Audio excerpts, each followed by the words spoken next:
काजी साहब, इस वक्त मुल्की सियासत तो बहुत गर्म हो गई है, लेकिन पंजाब भी उस वक्त बहुत मुतरक हो गया है। इमरान खान साहब ने ना चाहते हुए भी बिल आखिर फैसला ये कर लिया है कि पंजाब की वज़ारत आला जो है वो अब परवेज़ इलाही साहब के ही सुपुर्द की जा रही है। ये गुज़िश्ता रोज़ सब अच्छा की आवाज़ आ गई थी, मामला तय हो गए थे और गुलदस्ता भी जो था वो चौधरी साहब की रहशगाह पे चला गया था। आज मोहम्मद सलाई साहब को बुलाकर बाज़ाब्ता तौर पर प्राइम मिनिस्टर ऑफ पाकिस्तान ने यह कह दिया है कि आप चौधरी साहब को ये वाज़िया कर दे कि वही हमारे अगले वज़ीर आला पंजाब हैं। और ये सारा कुछ किया इसलिए जा रहा है काजी साहब कि बूस्टअप किया जाए, क्योंकि पीर या मंगल के रोज़ तो ये तहरीक में एतमाद आ रही है। तो प्राइम मिनिस्टर साहब को इस बात का अंदाज़ा है कि अगर हुकूमत खुदा ना खास्ता चली जाए और सोच रहे हैं कि अगर जाती है तो जाने से पहले मैं चौधरियों को कम से कम राज़ी कर लूँ। और ये राज़ी भी इसलिए किया जा रहा है कि आप बूस्टअप हों और आप तहरीक एतमाद जो मेरे खिलाफ आ रही है बतौर प्राइम मिनिस्टर, उसको किल करें, अपना पूरा जोर लगाएं और पंजाब की वजारत जो है वो आपकी होगी। जी भट्टी साहब क्या पूछेंगे? बिस्मिल्लाहिर्रहमानिर्रहीम। पर साहब, हमें तो गैर जानिबदार हलके ये कह रहे हैं कि वजीर आज़म इमरान खान साहब ने मौजूदा जो सारी सूरत हाल ख़राब हुई है उसकी वजह वज़ारत आला पंजाब है।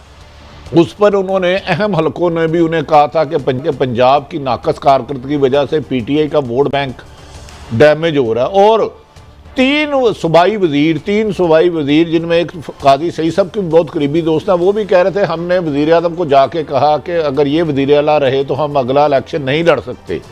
तो क्या आप इस खबर को कह रहे हैं कि अब वज़ीर आज़म जिन्होंने अहम तरीन हलकों को नाराज़ किया, अपने साथियों को नाराज़ किया, अब वो परवेज़ इलाही को इमरान खान साहब वज़ारत आला पंजाब दे देंगे? जी भट्टी साहब, इस वक्त जो सूरत हाल पैदा हो गई है उसमें यह काम ना चाहते हुए हो रहा है।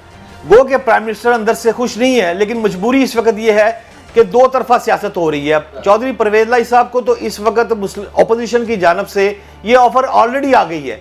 इसका इजहार तो आसफ जरदारी साहब भी कर चुके हैं, बिलावल साहब भी कर चुके हैं। ये तो वाज़ेह है कि अपोजिशन की तरफ से उन्हें ये वज़ारत आला की ऑफर है। अब गवर्नमेंट ये दूसरी तरफ ये चाह रही है कि किसी ना किसी तरीके से तहरीक अदम एतमाद जो स्पीकर या प्राइम मिनिस्टर के खिलाफ आएगी उसको रोका जाए। उसको रोकने के लिए चौधरी साहब को वज़ारत आला की बात इसलिए की जा रही है कि वो एक तो बूस्टअप हो जाएंगे और ज़्यादा दिलजमी से काम करेंगे। और ये इबहाम जो मार्केट में है कि चौधरी साहब भी मौके पर आगे कहीं वोट ना मुखालफ चला जाए, तो उसको भी पाबंद किया जा रहा है। जी अच्छा, मैं एक सवाल इसके बाद नहायत काबिल एहतराम मलिक साहब होंगे। तो गुजारिश ये है, कुछ इतलात ऐसी हैं कि जहांगीर तरीन साहब के पास 30 से ज़्यादा MP है पंजाब से, और अपोजिशन तो ये भी दावा कर रही है कि अगर काफ लीग ना भी आए तो हम अदम एतमाद ला सकते हैं। आप इस बारे में क्या फरमाएंगे? सर, तहरीक एतमाद वाली बात ठीक है, लेकिन जहांगीर तरीन इस वक्त इंतहाई अहम मैं समझता हूँ इस गेम का मोहरा है। और हमारी जो इतलात हैं लंदन में मुलाकात की जो बातें मार्केट में चल रही हैं नवाज शरीफ साहब से, वो तो खैर मुसद्दका बातें हमारे इल्म में नहीं आई। ताहम इसहाक डार के हवाले से हमें ज़रूर ये शनवाई आई है, ये ज़राए ने बताया है कि लंदन में वो मुलाकात उनकी इसहाक डार के लेवल पे जो है उसका इम्कान जाहिर किया जा रहा है। आप देखें ना भट्टी साहब, जनूबी पंजाब को अगर आप देखें तो इसके नीचे 3 डिस्ट्रिक्ट आएंगे। और आप देखें कौमी असम्बली की 46 जो नशिस्तें हैं और 95 जो सूबाई असम्बली की हैं, ये जनूबी पंजाब में फॉल करती है। लिहाजा 46 नशिस्तें अगर जनूबी पंजाब में कौमी असम्बली की हैं तो ये आइंदा के लिए भी बहुत अहम है और इस मौके पर भी बड़ी अहम है। अच्छा भट्ट साहब, मैं आपकी खबर पे कोई बहस नहीं कर रहा, मगर मैं कन्फ्यूजन शेयर करना चाह रहा हूँ। आज भी बिलावल ने 3 चीज़ें कही हैं। एक बात ये की है कि हमारा जो वज़ीर आज़म के उम्मीदवार हम कुर्बानी दे देंगे, शहबाज शरीफ का नाम लिया। दूसरा, उन्होंने कहा काफ लीग के लिए भी कुछ करना पड़ेगा अगर वो वोट देंगे।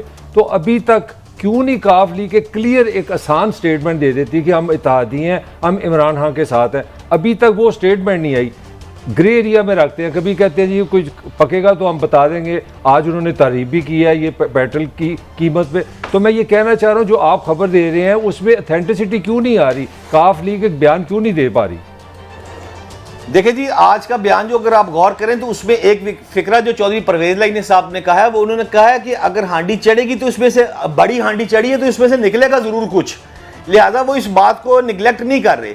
बात यह है कि जब prime minister of Pakistan Lahore तशरीफ लाए थे तो उस वक्त अगर ये बात कर दी जाती तो अब तक बहुत अच्छा काम हो चुका होता। अब जाकर गुज़िश्ता रोज़ मेरी इतला के मुताबिक चौधरी साहब को ये मैसेज गया है और आज बाज़ाब्ता तौर पर चूंकि चौधरी मोहम्मद सलाई को बुलाकर ये मैसेज दिया गया है, तो अब सूरत हाल आहिस्ता आहिस्ता चेंज होना शुरू होगी। इससे अच्छा, कबल भट्ट साहब, ये बताइए, में लिया ही नहीं गया। ये बताइए कि एक तो अदम एतमाद कब पेश हो रही है, और दूसरा थोड़ा वजाहत कर दें। आप अभी एक खबर दे रहे थे कि इसहाक डार साहब की और उनकी मुलाकात हुई है तरीन साहब की, दोनों बातें, एक तो डेट क्या आपको मुतवक्को लग रही है और उस मुलाकात की क्या तफसील है? देखें जी, हमारी इत्तलात के मुताबिक जो कमिंग वीक है, ये बिलावल साहब ने ये बात शहबाज शरीफ के शाइये पे की, ये बात क्लियर की थी, और GNA ने ये खबर भी दी थी कि शहबाज शरीफ को उन्होंने ये कहा था कि जब तक मेरा लॉन्ग मार्च मुकम्मल ना हो जाए उस वक्त तक तहरीक एतमाद नहीं आनी चाहिए। लिहाजा इस इतवार को, जो परसों है, इतवार के रोज़ जब बिलावल साहब का लॉन्ग मार्च मुकम्मल हो जाएगा, इस्लामाबाद में उनका खिताब होगा, तो ये पीर या मंगल के रोज़ हमारी इत्तला के मुताबिक तहरीक एतमाद जो है वो मैदान में आ जाएगी। दूसरी जानब जब हमने इंग्लैंड से अपने ज़राए से चेक किया है कि नवाज शरीफ और जंगीर तरीन की जो मुलाकात है उसकी क्या सूरत हाल है, तो उस पर तो हमें हमारे सोर्स ने नफ़ी का इज़हार किया। उन्होंने कहा कि ऐसी मुलाकात जो है वो अभी तक नहीं हुई। ताहम उन्होंने इसहाक डार के हवाले से जब हमने उनसे बात की तो इस पर वो मुस्करा दिए थे। बहुत शुक्रिया शहजाद भट्ट साहब, हमें एनलाइटन किया और अंदर की खबर नाज़रीन हमारे ब्यूरो चीफ हमें बता रहे थे। अगर अदम एतमाद आएगी, वो कह रहे हैं, तो हम 1.5 साल पूरा करेंगे। अच्छा, आप इलेक्शन अर्ली नहीं करवा, अर्ली नहीं कराना ज़ाहिर चाहते, उनकी क्योंकि गवर्नमेंट वो सिंध में उनकी हुकूमत है, उन्होंने बहुत सारे बजट रखे हुए हैं, पता नहीं कितने अरब के बजट है जो उन्होंने मई तक इस्तेमाल करने हैं। और काफ लीग के बगैर मेरी इंफॉर्मेशन के मुताबिक अपोजिशन पुरएतमाद हो चुकी है। एक सवाल बीच में, आपको क्या लगता है कि जिस समत इशारा कर रही है पीपल्स पार्टी, उसका ऊंट उसी करवट बैठेगा या दूसरी करवट में बैठ सकते हैं? देखें, कुछ भी हो सकता है। अपोजिशन को बहुत 100% यकीन होता है। नंबर गेम मेरे ख्याल में पूरी है। मैं तो अपनी बात पे कायम हूँ। पंजाब में खसूसन जितना नुकसान मुस्लिम लीग नून, पीपल्स पार्टी, PDM ने मिलके नहीं पहुंचाया जितना उस्मान बुज़दार साहब अकेले डैमेज कर चुके हैं। इमरान खान न्यूट्रल है। हाँ, अपोजिशन की बदकिस्मती क्या है, ये इनकी अदम एतमाद कामयाब हो गई तो उन्होंने कहना है पैर न्यूट्रल है। अगर नाकाम हो गई, देखो जी साढ़ा फिर फोन आए, अब इसका क्या करें, ये जरा मलक साहब से पूछ के बताएं।